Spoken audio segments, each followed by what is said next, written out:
está con nosotros el querido doctor Fernando Griffith. Acompáñame.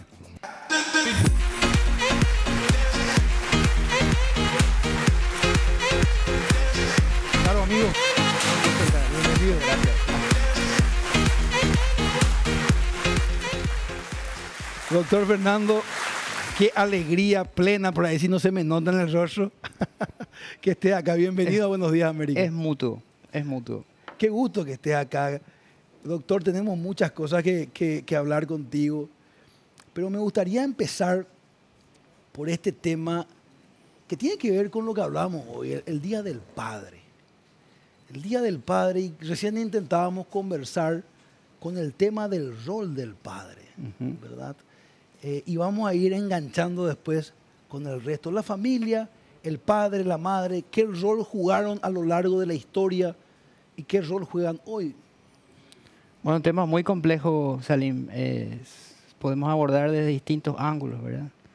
Desde lo mío, que es la biología, te puedo decir que el rol del padre es fundamental en la maduración de los hijos, en su desarrollo armónico. El rol de la madre también es fundamental, pero son dos periodos distintos. Wow. En la teoría del apego se reconoce especialmente el valor del rol de la madre en los primeros años, pero luego tiene que venir el proceso de maduración, de enfrentar la realidad, porque como decía Lenin, la realidad es violenta. Entonces el rol del padre es generar en el niño y la niña la capacidad de enfrentar esa realidad, ¿verdad? Con fuerza. Hoy se desestima mucho la fuerza porque estamos viviendo tiempos posmodernos. No, recordad que la posmodernidad no considera la fuerza un valor, sino la debilidad un valor. Eso viene de Gianni Vattimo, que hablaba del pensiero d'Abolo. Entonces el padre no debe abandonar su rol de generar una dificultad controlada en los hijos. Controlada digo porque hay que saber administrar la dificultad.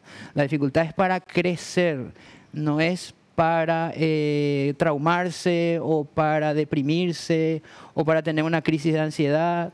La dificultad es para el crecimiento. Sin dificultad no hay crecimiento. Eso es un principio biológico. Total. Tú te vas al gimnasio, claro, y tiene que doler un poquito. Exacto, exacto. Ahí quiero hablar un poquito de un término, la familia. ¿Por qué hablo de esto? Porque quiero hablar de la natalidad, quiero hablar de esa aparente, y digo aparente para que usted nos solidifique el concepto, pérdida de identidad que tenemos los seres humanos. Hoy se habla de roles y casi es mal visto decir en algunos lugares, ¿verdad? Decir que la madre tiene un rol y que el padre tiene un rol. Es como que se quiere dividir todo y ambos somos responsables. ¿Eso tiene atrás algún mensaje oculto? ¿No es tanta coincidencia? No, nada. Como decía Roosevelt, en política nada es coincidencia. Y si hay coincidencia, ha sido muy bien planificada. O sea que no hay coincidencia. Tampoco es coincidencia esto que estás diciendo, porque tiene que ver con los tiempos, los vientos geopolíticos, ¿verdad? Hay una reconfiguración del mundo entero en términos filosóficos, y esa reconfiguración filosófica habilita a una nueva antropología, ¿verdad? O sea, una nueva concepción del ser humano.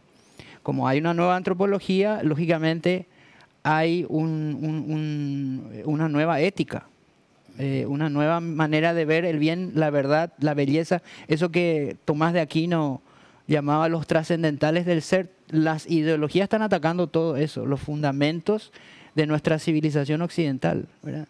Entonces, en esa reconfiguración de una nueva antropología, el ser humano ha perdido un rol que tenía hasta ese momento, el rol del ser el centro, ¿no? Ha perdido esa centralidad. Entonces, de una sociedad antiguamente teocéntrica, pasamos después de la Revolución Francesa a una antropocéntrica. El centro era el ser humano, lo que llamamos la iluminación, o en castellano el enlightenment, ¿verdad? Ya me va ni el término. Bueno, pues ese periodo de ser antropocéntricos culmina de alguna manera con lo que llamamos también la modernidad, donde se valoraba la verdad, la justicia. Terminaron las dos guerras mundiales por introducir el concepto de dignidad humana en la legislación, Pues ese tiempo está pasando y hay un momento bisagra en este momento. Es como un cambio de era donde el pensamiento filosófico que empieza a ser hegemónico y que ya fue hegemónico en la universidad hace muchos años, ahora se vuelca a las políticas públicas, se vuelca a la cultura, porque la nueva antropología habilita una nueva educación y esa nueva educación da una nueva cultura. Entonces es un momento de la humanidad donde yo, mi generación, que no es la tuya es la siguiente, podemos ver grandes cambios. Salim, antes los hijos eran distintos, pensaban distinto. Antes los padres tenían muchos hijos, ahora los hijos tienen muchos padres.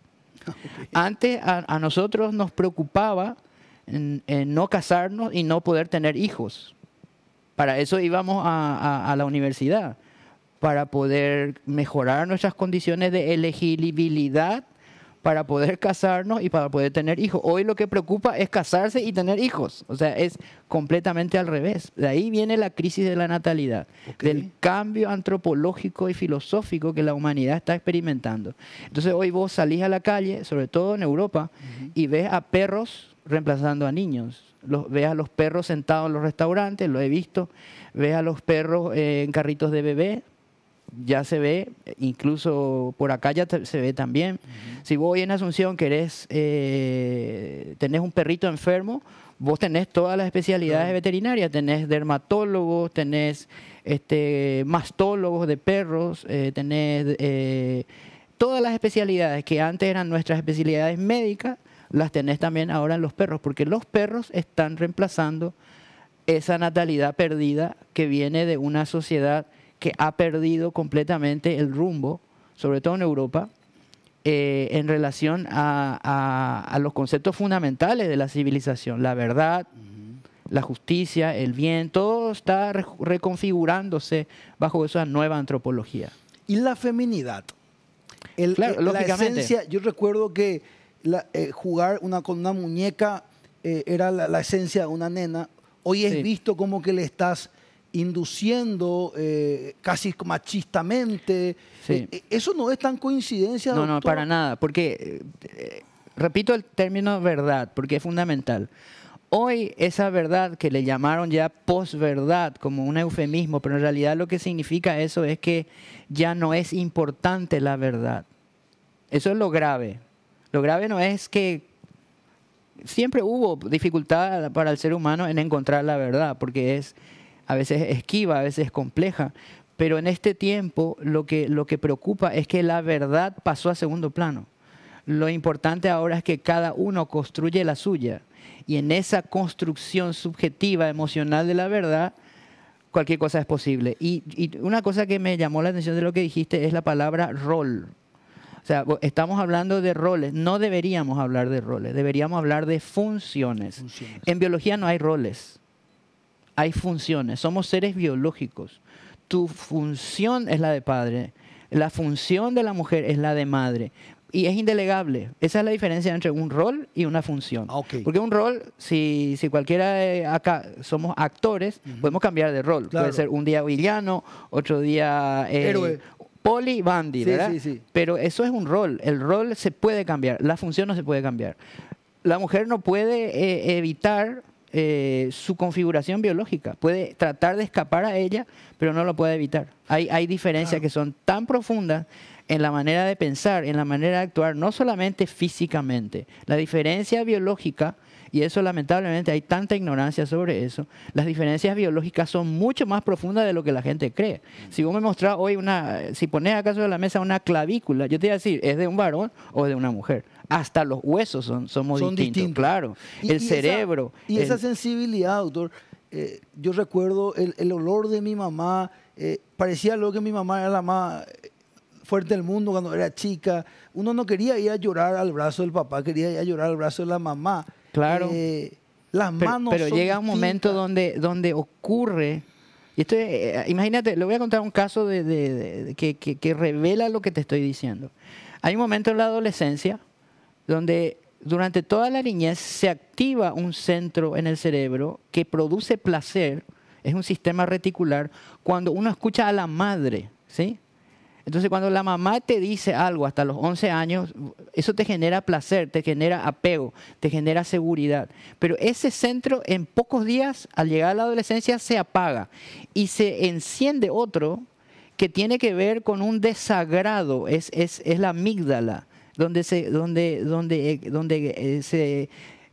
existen emociones muy profundas y muy fuertes que tienen que ver con el desagrado de las cosas. O sea, de repente la voz de tu mamá que te causaba agrado en un término de 15 días a los 12, 13 años, produce desagrado. ¿Y eso para qué ocurre? Para que los adolescentes aprendan a despegarse y enfrentar el mundo por medio de la dificultad que le va a producir en ese mundo integrarse a sus compañeros, tener que enfrentar el miedo.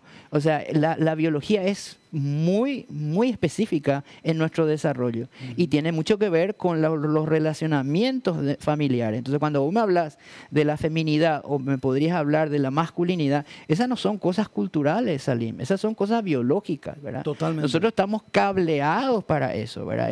Si vos estudias el cerebro humano, vas a ver que hay un centro acá adentro que se llama cuerpo calloso, que es el que une los hemisferios. Eso está muy desarrollado en la mujer y le es muy útil para percibir las emociones. Ese es el cerebro social, ¿verdad? En el autismo eso está muy afectado y en el cerebro masculino se parece más al cerebro autista que al cerebro de la mujer. Hoy se habla del autismo como el cerebro hipermasculinizado. O sea, nosotros no tenemos muchas conexiones entre hemisferios, porque nuestro cuerpo calloso no llega a ser lo que es el de la mujer. Pero sí tenemos muchas conexiones dentro de los hemisferios. Entonces eso nos hace mejores para la lógica matemática, mejores para percibir las cosas y no las personas. Claro. El interés del varón está desde niño, desde bebé. Esas son pruebas muy famosas. El bebé se interesa por las cosas, cómo se mueven los movimientos. Hay un sistema llamado sistema P y otro sistema que es el más desarrollado en la mujer, que es el sistema M. O sea, la percepción, la manera de pensar, la manera de reaccionar, los gustos, todo es diferente, Salim. Wow. Pero la ideología, ¿qué te dice? Que todo es cultural y que todo es una construcción de la cultura, del sistema, ¿verdad? Generalmente el socialismo, el wokismo, sí. La persona tiene una personalidad especial también porque siempre está frustrada, siempre está queriendo reformar a los demás que reformarse a sí misma. Claro. Entonces eso hace que se enfoque y dentro de esa ignorancia empieza a lanzar ideas que son absolutamente absurdas dentro de las ciencias biológicas, ¿verdad? Tenemos algunas preguntas, esto se encendió. Es muy emocionante escucharte hablar, mi amigo. Realmente disfruto mientras esto va sucediendo. Yo disfruto tu compañía, Salim. Vos sabés que tengo un cariño muy especial hacia vos y tu familia. Gracias, gracias. Jotita Bernabé tiene una pregunta. Un verdadero placer. Tocó un punto que justamente quería abarcar un poquitito más adelante, pero entró ahí, pero justito el tema. Algo biológico. Usted mencionó la biología. Hace cuestión de 2 días, casualmente, estaba leyendo yo un informe de la biología del hombre y la biología de la mujer, en donde estudios universitarios de las mejores del mundo han tomado el comportamiento del hombre y la mujer en 2 situaciones. Una de ellas era la famosa queja de la mujer cuando el bebé llora a la noche, la mujer lo escucha y no es que el hombre no se levanta, sino que el hombre en ese momento tiene conectado su cerebro no tanto como prioridad al bebé, sino más bien a una protección. Y ponían, por ejemplo, el sonido del llanto de un bebé con un volumen muy bajo y la mujer reaccionaba inmediatamente a ese sonido. Sin embargo, cuando ponían ruido fuera de la casa, algún vidrio roto, alguna rama que se rompía, la mujer no se despertaba, pero el hombre inmediatamente se levantaba como un protector de la familia. Y hablaba justamente de esa biología. Y decía, las mujeres se enojan con el marido porque cuando escucha el llanto del bebé, la mujer se tiene que levantar.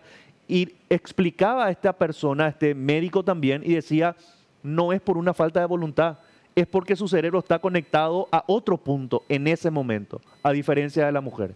Porque es una función. no es un rol. Si quisiéramos alterar eso, si fuera la mujer la que tuviera que defender con violencia, porque a veces la violencia preserva la vida. Sí. La violencia no es solamente la violencia aplicada a la defensa de lo que la biología dice que tenemos que defender, que es la familia. Es una violencia aceptable porque estamos defendiendo la prole, o sea, el traspaso de genes a las siguientes generaciones. Y eso es el rol, ese no es un rol, esa es una función del varón. Por eso estamos equipados físicamente, no yo particularmente, ¿verdad? Pero ustedes sí, porque tenemos más fuerza física, tenemos una forma de decidir mucho más rápida, dudamos menos. Somos más decididos en la protección, en la provisión, porque la provisión también tiene que ver con la protección. Claro. En cambio, el rol que se le atribuye a la madre, que en realidad es una función, es una función indelegable, porque la función femenina va más allá de albergar en su útero un nuevo ser humano durante 9 meses.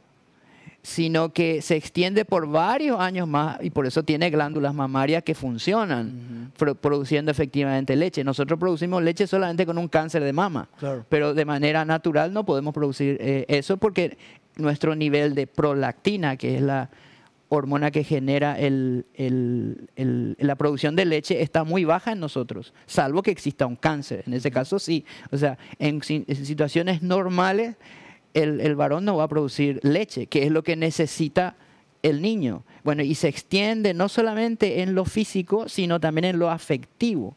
Pero llega un momento dado donde el niño debe dejar de ser niño y debe empezar a pensar como un futuro hombre o una futura mujer. Y ahí, y lastimosamente, los niveles de testosterona en esos años están muy bajos. Más o menos, antes del nacimiento, el nivel de testosterona del varón pega un salto a partir de la 3ª semana y ahí es donde se desarrollan los caracteres masculinos, ¿sí? Porque nosotros tenemos un cromosoma más, que es el cromosoma Y.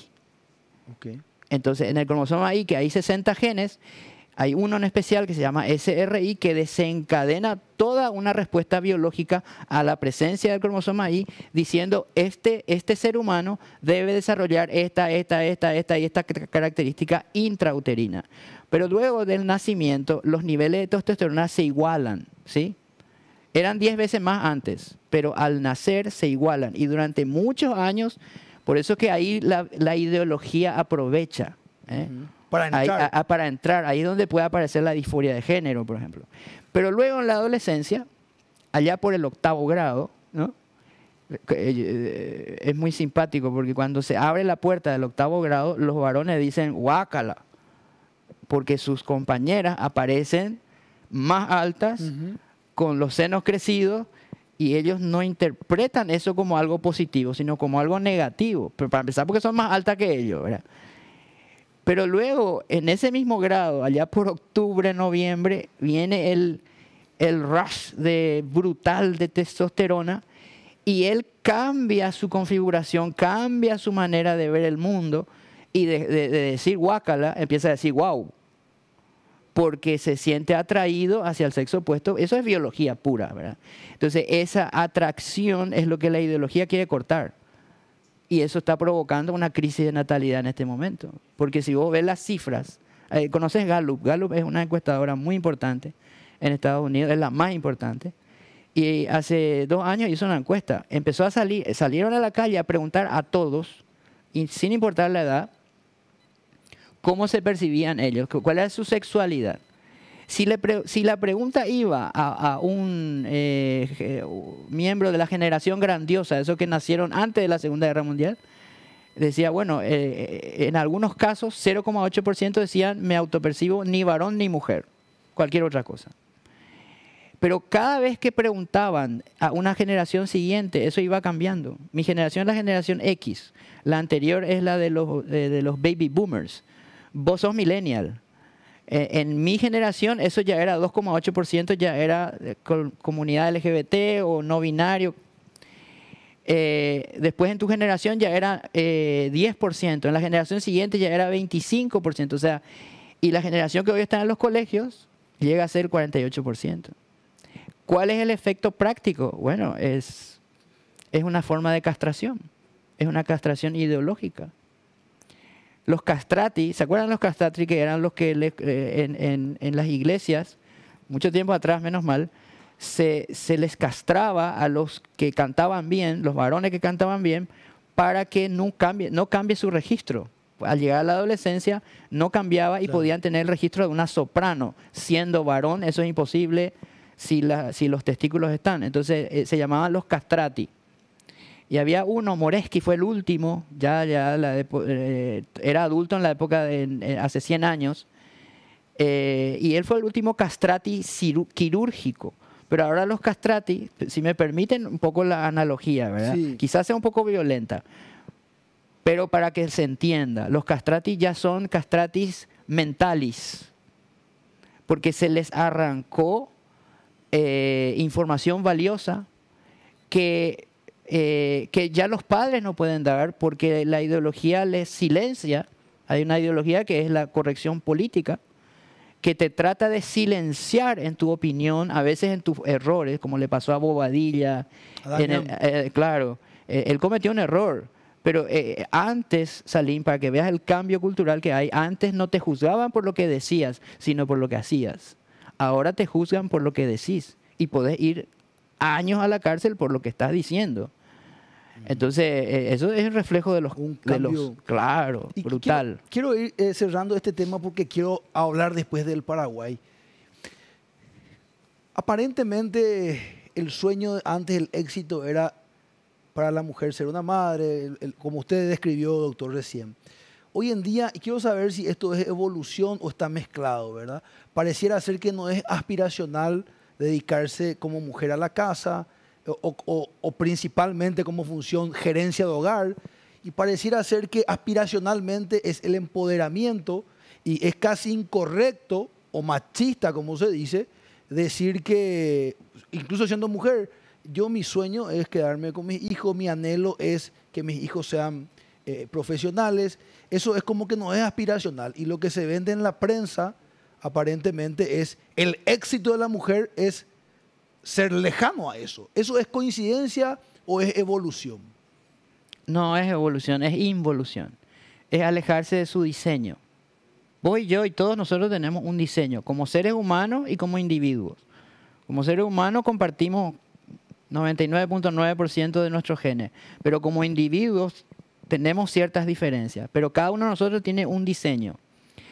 Pero el diseño del ser humano, para el varón, es específico y para la mujer también. Y para el varón el éxito es tener hijos, proteger a esos hijos, que lleguen adultos, transmitirle valores, que ellos puedan entender muchas cosas, desarrollar en ellos disciplina, carácter, que los impulse a conquistar el mundo. Para la mujer el éxito es cooperar, complementar esa labor, hacer lo que le corresponde en el tiempo que le corresponde, albergar al ser humano en su propio cuerpo durante un tiempo. O sea, pero ese diseño es tan específico que hasta cómo dormimos importa. Hoy sabemos que el hombre no necesita dormir tanto como la mujer. Eso se descubrió hace poco.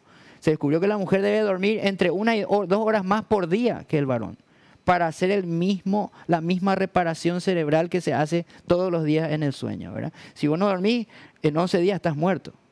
Si vos no comés, en 76 días estás muerto. Si vos no tomás agua, en 3 días estás muerto. O sea, pero cuando abandonás tu diseño, empiezan los problemas. Si la mujer abandona su diseño de maternidad, tarde o temprano habrá problemas. ¿Está pasando eso? Está pasando eso. Están muriendo miles de mujeres solas, en sus departamentos, acompañada por sus gatos, sin familias. Lo mismo le está pasando al varón, porque hay países como los países nórdicos donde la mitad de la población ya vive sola. Y eso está generando enormes problemas económicos, sociales. Por eso están abriendo ministerios de la soledad. Entonces, ¿qué es el éxito para el ser humano? Es apegarse a su diseño. Cuando sale de su diseño, empieza el problema. Le pasó a los grandes navegantes. ¿Te acordás de la expedición del Cano, por ejemplo? Los marineros no comían verdura o no tenían vitamina, entonces empezó el escorbuto.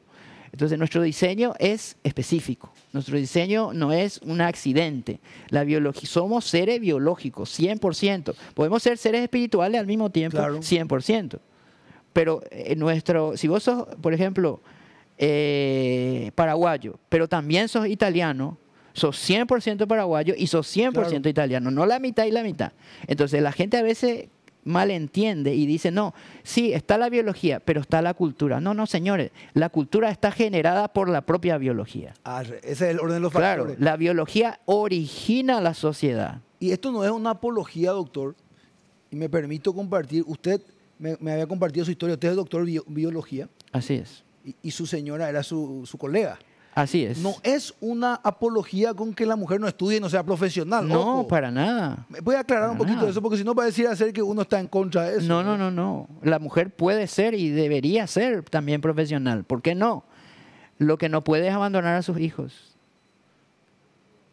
Eso es lo que no puede hacer. Y el varón tampoco. Ni el varón ni la mujer pueden abandonar a sus hijos. Pero hay veces que el mundo de hoy nos exige compartir esa responsabilidad, pero no significa que ambos tuvieran que salir de la casa al mismo tiempo, porque si no nuestros hijos van a ser criados por personas que no tienen un vínculo, y eso es salir del diseño. El Estado, por ejemplo, no se puede hacer cargo de los hijos. El Estado no tiene las condiciones de apego, de relacionamiento con nuestros hijos. No, el Estado no ama a nuestros hijos. Ama los impuestos que pueden pagar nuestros hijos en todo caso, pero no nuestros hijos. Entonces, hay que ver la cara de un niño, por ejemplo, de un varón cuando está metiendo un gol por primera vez y buscando con su rostro desesperadamente a su padre. O el rostro de una niña, y esto no es estereotipo, cuando está danzando, puede pasarle a un varón también, y le busca a su madre en el salón de actos. No le está buscando al ministro de Educación.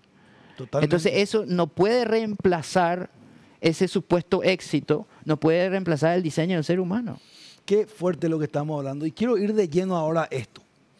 Y quiero seguir hablando, creo que se engancha un poquitito. El vencedor no es aquel que queda con vida en el campo de batalla, sino aquel que muere por una causa justa. bella. Así cerraste aquel video del 1 de marzo. Así. ¿Quiénes somos los paraguayos, doctor, desde el antecedente? ¿Quiénes somos y por qué nos cuesta tanto reencontrarnos con esa identidad? Bueno, es muy profunda tu pregunta, pero podríamos ir al siglo XVIII, por ejemplo, a ver qué... 1700. 1700 y pico. Félix de Azara, por ejemplo. Félix de Azara... Topógrafo, cartógrafo, militar, científico, esos polímatas que andaban por ahí. Yo creo que una de las mentes más brillantes de su época. Y recorrió América, recorrió el Paraguay, decía, el único país con identidad propia es el Paraguay, decía. Decía, esta gente es fuerte, esta gente es sana. Tanto, decía él, que no hay médico en Paraguay, pues no había universidades, pero el país es sanísimo y son libres. Y son libres porque viven en sus casas, en sus campos, en su estancia, en sus granjas. Y ellos pueden hacer todo ahí, porque son fuertes, porque son capaces. Entonces, ahí la trilogía fuerte, sano, libre, se dio por primera vez. Para mí, en el mundo entero, ¿verdad? Porque las tres cosas son interdependientes. Vos no podés ser fuerte si no sos sano. No podés ser sano si no sos fuerte. No podés ser libre si no sos fuerte y sano. Entonces, esa trilogía definió al Paraguay por 300 años, desde la colonia hasta el final o hasta la guerra de la Triple Alianza. La trilogía fuerte, sano, libre, ¿verdad? La libertad, a diferencia de lo que dice la ideología, no es la indeterminación de las reglas, sino la capacidad de ser libre. Es una capacidad, es un don, y ese don se trabaja, se construye, se conquista. Es una conquista del carácter. La filosofía tiene dos conceptos de libertad, ¿verdad? Y el Paraguay ejerció ese concepto verdadero de la libertad. Por eso el Paraguay se defendió contra el avance de la geopolítica, porque fue un evento geopolítico la guerra de la Triple Alianza, no fue un evento regional. Es absurdo, Salim, decir una cosa así, de que fue un evento regional. No fue un evento regional. No fue así. Pero para poder entender bien eso, tenés que estudiar profundamente dos historias que no son la paraguaya solamente. La historia argentina y la historia del Imperio Británico. Si vos no conocés al Imperio Británico, desde que se funda con Enrique VII, Enrique VIII, su hijo, y sobre todo con Isabel I, ahí inicia el Imperio Británico. Una manera de pensar, una manera de ser, una manera de actuar que llevó al mundo a innumerables problemas por los siguientes 400 años. Cuando vos entendés eso, cuando entendés de que 174, escuchá esta cifra, Salim, 174 de los 196 países que existen hoy fueron invadidos alguna vez por el Imperio Británico. Wow. Repito la cifra, 174 sobre 196. Esos 22, de esos 22, uno de esos 22 que no fue invadido fue el Paraguay, pero sí fue destruido por su capital, por su intención geopolítica, que tenía que ver con la apertura de mercados en el Río de la Plata, con convertir a Argentina, voy a tirar una bomba, ¿verdad? Pero otro día a lo mejor me invitas para que explique lo que te estoy a punto de decir. Okay. Argentina fue una semicolonia británica. Todo el siglo XIX. Esa semicolonia lo podés verificar fácilmente contando las empresas que había y conociendo que el 80% de las empresas, trenes, puertos, todo era británico. 80% de las empresas eran británicas. Pero ¿qué pasaba en el Paraguay? Francia, ¿qué hizo? ¿Qué hicieron los López? Bueno, los López ya empezaron a comerciar con ellos, pero eso también fue una tocada de oreja, ¿no es cierto?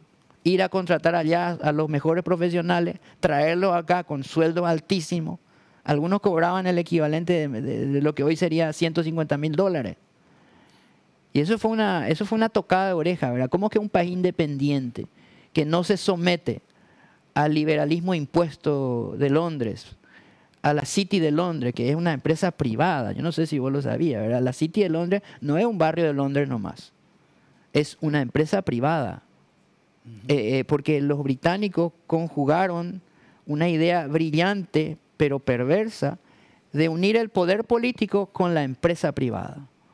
Entonces, por ejemplo, Isabel I, la reina virgen, la hija de Enrique VIII, fundó una compañía que se llamaba Compañía Británica de las Indias Orientales, privada, donde ella era accionista y además recibía aparte el 20% de las ganancias. Ellos crearon la piratería, Salim. La piratería es un invento británico y le daban una patente firmada por la reina, que además era cabeza de la iglesia.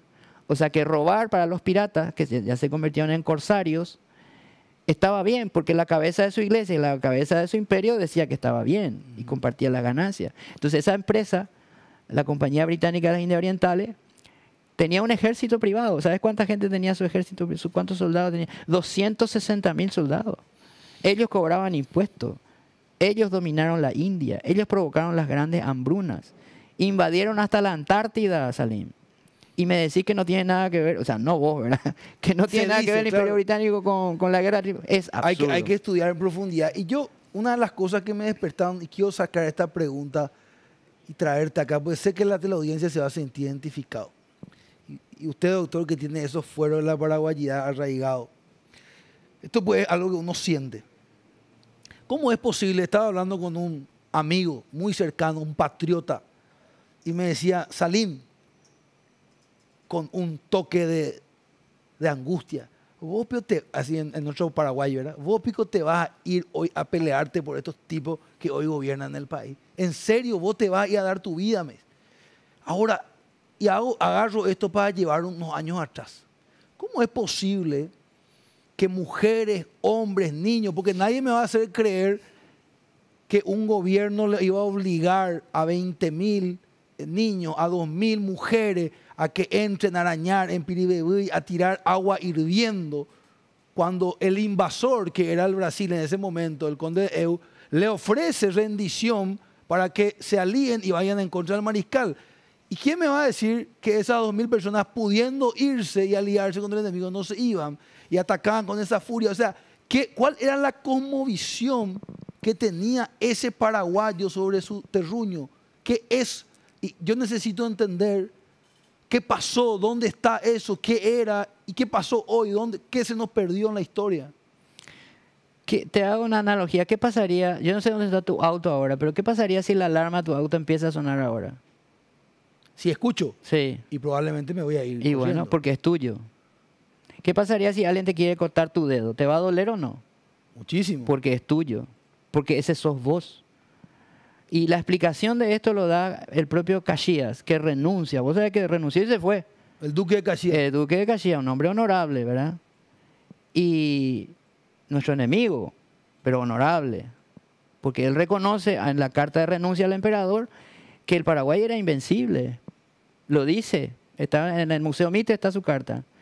¿Y por qué era invencible? Porque el Paraguay, decía él literal, todo cuanto es él es una sola cosa.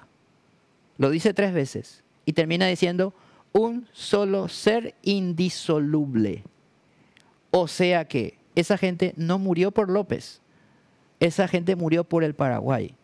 Porque López era Paraguay, ellos eran Paraguay y todos eran Paraguay. Los niños, los ancianos, los soldados, todo era el Paraguay. Era una sola cosa. Y ese nivel de unidad solo se alcanza en las naciones poderosas. Una nación poderosa no es poderosa por su ejército, es poderosa por su gente y su nivel de cohesión social, que está dispuesta a dar la vida si necesario fuere. Nadie de ellos quería morir, Salim. ¿Quién va a creer? Pero la muerte era su último grito de expresión, era su manera de decirle al mundo entero que era mejor morir que renunciar a un país como ese. Si estaríamos dispuestos hoy, depende de a quién le preguntes. Yo sé que vos estarías dispuesto. Yo estoy dispuesto. Porque ese es nuestro diseño de paraguayo. Es morir. Claro que hay traidores, por supuesto. Todas las naciones tienen sus traidores. Pero a mí lo que me preocupa no son ni los traidores ni los héroes, sino los confundidos, los engañados, los dormidos, que han caído en la indiferencia. Porque Saramago decía, con mucha razón, hay que transmitir, valorar la memoria histórica, porque empezamos por el olvido, pero caemos en la indiferencia. ¿Por qué hay tanta gente indiferente hoy? Porque no sabe, porque no conoce lo honroso que es ser paraguayo. Por eso. ¿Y hay gente que no quiere que se sepa? Por supuesto, porque es un objetivo geopolítico. Si vos querés disolver los Estados-nación, ¿vos les enseñarías a los paraguayos lo que estamos hablando? Claro que no. Si lo que querés es transferir el poder del ciudadano primero al Estado y después de los estados nacionales a los organismos multilaterales, eso es lo que está pasando. Hay una transferencia de poder porque el mundo, en esa nueva antropología, se genera una nueva ética, una nueva política, una nueva educación, y lo que termina ocurriendo es una transferencia de poder hacia la multilateralidad, hacia la Unión Europea, hacia el Foro Económico Mundial. ¿Por qué en la costanera de Asunción tenemos, en la parte central, la parte más linda, le tenemos a Mahatma Gandhi? Y para encontrarle al Mariscal López tenés que buscar un croquis, porque no se puede acceder a esa plaza. Es parte de la inconsciencia, Salim. Es parte de la inconsciencia. Yo creo que vamos a tener que redoblar esfuerzos y te agradezco mucho porque yo le suelo ver, yo sé que estos temas no son raros, esto no es la primera vez que vos estás tocando, ¿verdad? Tocar estos temas en televisión, en redes sociales, es demasiado importante. Porque la reconstrucción del Paraguay vendrá con la reconstrucción de la memoria histórica primero. Sacar la historia, yo sé que es algo que te inquieta mucho, a mí también. Sacar la historia de los planes educativos es casi una traición a la patria. No, yo no diría que es casi, es una traición. Por acción o por omisión. Pero es la geopolítica de hoy. quiero volver y no quiero dejar de perder la oportunidad. ¿Quién fue Genes? Genes fue un gran... me gusta que preguntes por héroes porque una de las cosas más importantes es recordar a la gente que hizo algo importante por el Paraguay y que dio su vida o que estuvo dispuesta al menos a darla. Y Genes fue un gran héroe del Paraguay, que no es muy conocido, así como Ramón Triay, que a pesar de tener una medalla que decía al soldado paraguayo más valiente de la guerra del Chaco, nadie lo conoce, ni una calle con su nombre. Así como Vado. Como Vado, bueno, Vado un poquito más conocido, pero José Ignacio Genes fue un sobreviviente de la batalla de Riachuelo, la batalla naval más grande de América. Y en esa batalla, hacia los capítulos finales, donde nos fue muy mal realmente, Genes organiza un asalto a los buques brasileños. Y en ese asalto es acuchillado porque fueron descubiertos. Uno de esos cuchillazos le sacó un ojo. Tenía más de 20 heridas de arma blanca sobre su cuerpo y aún así cayó, por supuesto, por la borda y consigue nadar hasta la orilla y consigue llegar hasta López para darle las malas noticias de lo que había pasado. Y cuando se presenta frente a López temblando con una espada rota, López no era la primera vez que sucedía eso, que se conmovía con este tipo de cosas, pero Genes, temblando de frío, se presenta ante López y López le dice: Genes, esta noche no hubo suerte, parece. Y le dice él una frase que quedó en la historia, que transmite una especie de inocencia, pero al mismo tiempo una gran conciencia de lo que es ser paraguayo, ¿verdad? Genes le dice: se me rompió nomás la espada, mi mariscal. Como si fuese que si hubiera estado la espada completa, la noche hubiera terminado distinto.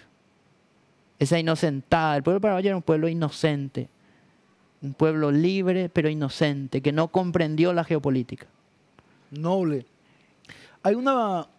Estudiamos la guerra del Chaco, ahora la paz del Chaco, y uno investigó mucho para eso.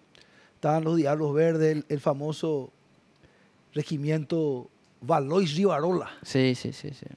Y uno dice: ¿quién fue Valois Rivarola, verdad? ¿Por qué no hay una película de Valois Rivarola en el Paraguay? Increíble. ¿Por qué no hay un teatro de Valois Rivarola? Sí. Pero podemos comenzar contando quién fue ¿Por qué Valois no hay Rivarola. un premio Valois Rivarola? ¿Quién fue este señor? Y bueno, Valois o Valois, como se dice en francés, era un gran soldado, un tipo extraordinario en combate, que tenía un magnetismo especial por su manera de pelear. Y una de esas maneras era saltar con su caballo por sobre el enemigo, o sobre todo sobre los cañones enemigos, y ir al otro lado y liquidarlo a todos, ¿verdad? Y eso empezó a hacerlo famoso entre la tropa, empezó a hacerlo famoso fuera de la tropa, o sea, entre el enemigo. Él tenía la costumbre de, para no meter la pata, contar tal o cual cañón, cuántos segundos tardaban en recargar. Entonces atropellaba en función a eso, sabiendo de que probablemente la bala no iba a salir antes de que él salte. Eso no funcionó cuando otro gran héroe, Florentino Oviedo, hizo lo mismo y salió la bala y le decapitó al caballo, ¿verdad? En Acostañú. En Acostañú. Pero bueno, y Valois Rivarola hacía eso. Entonces le decían el jinete con alas o el jinete alado, ¿verdad? Y así le fue, lógicamente en combate él recibía más balas que el resto. Una de esas, unas esquirlas, le sacan parte de la mandíbula, parte del cuello, y sigue combatiendo por horas. Eso fue en diciembre del 68, en la Decembrada, ¿verdad? Y incluso por algún motivo extraño no murió ese día, tampoco al día siguiente se infectó la herida, le llevaban en una camilla arrastrada por caballo y así de Abaú, que es donde ocurrió eso, llegó hasta la última batalla, que fue la batalla de los 7 días de Itaiguaté. En Villeta. En Villeta, al sur de Villeta. Y bueno, ese día, estando él agonizando, todavía agonizando, escucha a los cañones enemigos y pide su caballo de vuelta, así como siempre. Y intentó subirse a caballo 1 o 2 veces hasta que consigue.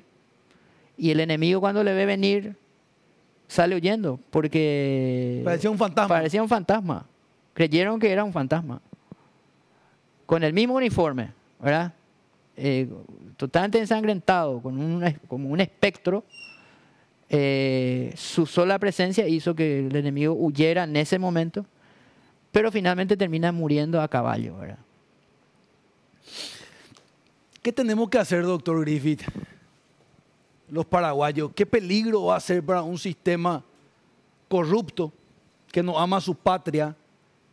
Que esos paraguayos, no hace falta que nos subamos a un caballo y ataquemos. Pero vos te imaginás que los paraguayos y las paraguayas vuelvan a recuperar esa identidad. A mucha gente se le va a caer el negocio. Sí, yo creo que hay muchos paraguayos que ya recuperaron esa identidad. No es lo mismo 2025 que 2005, ¿eh? ¿Ah, sí? No, para nada. A partir del 2003 el Paraguay empieza a abrir los ojos, ¿verdad? Empieza a abrir los ojos, hay un crecimiento económico a partir de ahí, pero también a partir del Bicentenario empieza a recuperar la memoria. Hoy no es lo mismo que hace 20 años. A pesar de que sigue la historia cada vez quizás peor en los sistemas educativos, ausente, pero está en las redes sociales. Hay gente que está pagando un precio también en la difusión, como vos, que seguramente tenés ataques, ¿verdad? Igual que yo, igual que Jorge Rubiani, que Noelia Quintana de Villasboa, y que un grupo... Mira, Jorge ni yo somos historiadores. Noelia sí, pero cada vez que va a presentar un libro, estamos ahí. Porque necesitamos recuperar, porque de esa recuperación dependerá nuestro grado de libertad futura. Esto no es chauvinismo, no es, claro, no es nacionalismo, es patriotismo. No es tampoco vivir de las glorias pasadas, no es romanticismo. No, esto es supervivencia como nación y supervivencia de la libertad en su concepto verdadero. Porque nuestros adversarios, Salim, tienen otra idea de la libertad. Tienen otra idea de la justicia. Si queremos honrar nuestra bandera, justicia, paz, libertad, blanco, rojo y azul, vamos a tener que conservar los valores verdaderos de esos principios. Justicia es mis derechos, pero también mis obligaciones. Justicia no son los nuevos derechos construidos sobre mis sentimientos. Eso no es justicia. La paz no es la paz de los cementerios. La paz no es que nadie diga lo que piensa. Eso no es la paz. La paz es un fruto de la libertad. Un fruto. Lo mismo la libertad. La libertad no es hacer lo que yo quiero. Una cosa distinta es tener libertad que ser libre. ¿Te diste cuenta de eso? Tener libertad es una cosa, ser libre es otra cosa. Pero hoy la ideología te altera todos los términos. Por ejemplo, el término de igualdad. ¿Qué es lo que la gente cree hoy de la igualdad? La igualdad es la igualdad ante la ley.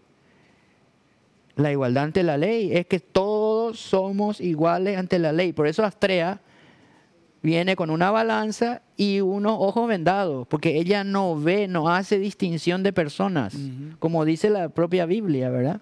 Dios no hace excepción de personas. Esa es la verdadera igualdad. En el resto somos todos diferentes, tenemos talento distinto, tenemos esfuerzos distintos, tenemos intereses distintos, tenemos patologías distintas, resulta que 1 de cada 5 seres humanos tiene un problema mental. Entonces, ¿cómo vamos a ser todos iguales?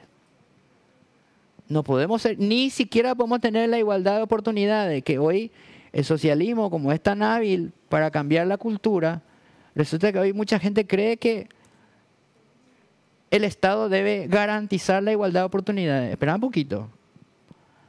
¿Estás seguro que el Estado puede garantizar eso? Sí, solamente hay una manera, igualando a todo para abajo. Ojo con eso, Salim. Que no se nos cambie el país porque se nos engaña tan vilmente. Hoy la igualdad, resulta que es la igualdad, es el igualitarismo socialista, es el sueño de Marx, que junto con otro empezó a minar todos los fundamentos de la civilización occidental. Eso no es igualdad, eso no es libertad. Totalmente. Doctor Fernando, quiero pedirle una conclusión de tantos temas importantes que hemos hablado, que usted, a través de esa cámara que nosotros intentamos honrarla de la mejor manera, con mucho respeto, le dé un mensaje al pueblo paraguayo de con qué nos estamos enfrentando y quiénes somos realmente, que no nos olvidemos de eso.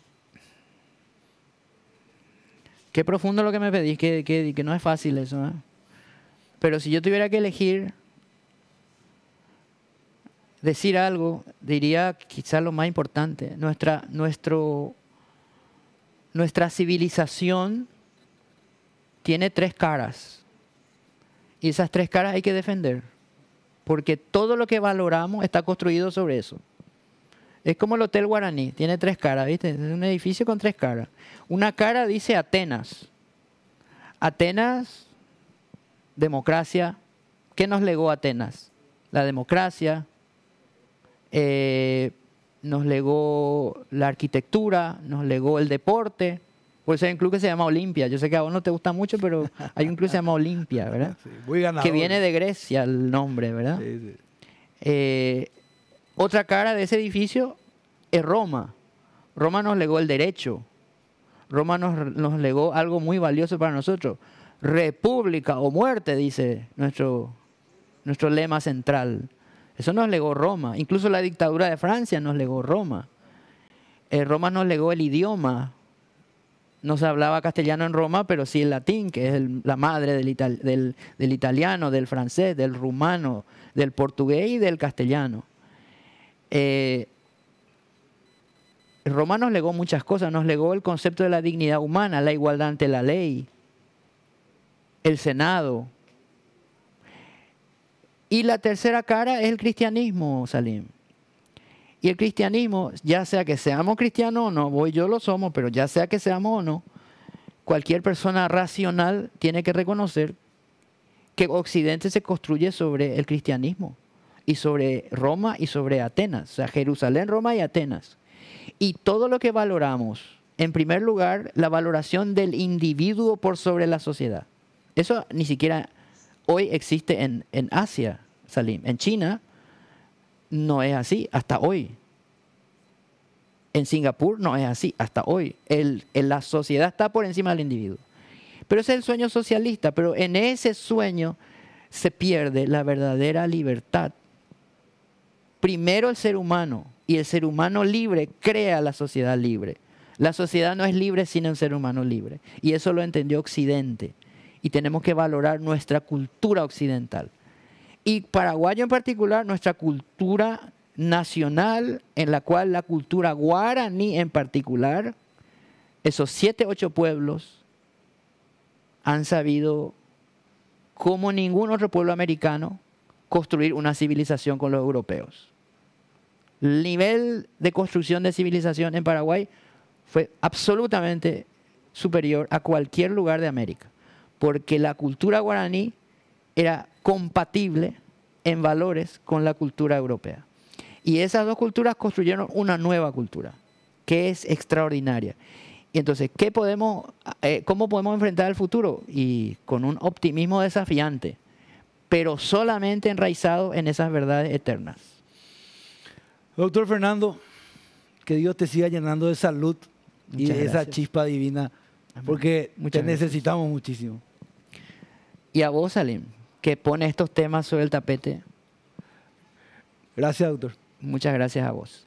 Estuvo con nosotros el querido doctor Fernando Griffith.